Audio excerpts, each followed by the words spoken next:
गर्छौ ए जन्मभूमि।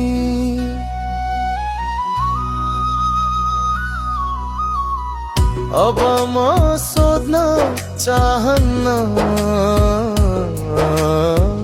किनकि तिमी त सधैँ मेरो साथमा हुन्छौ। गाउँमा जङ्गलमा नि घरमा, सुखमा दुःखमा जहाँ पनि छौ।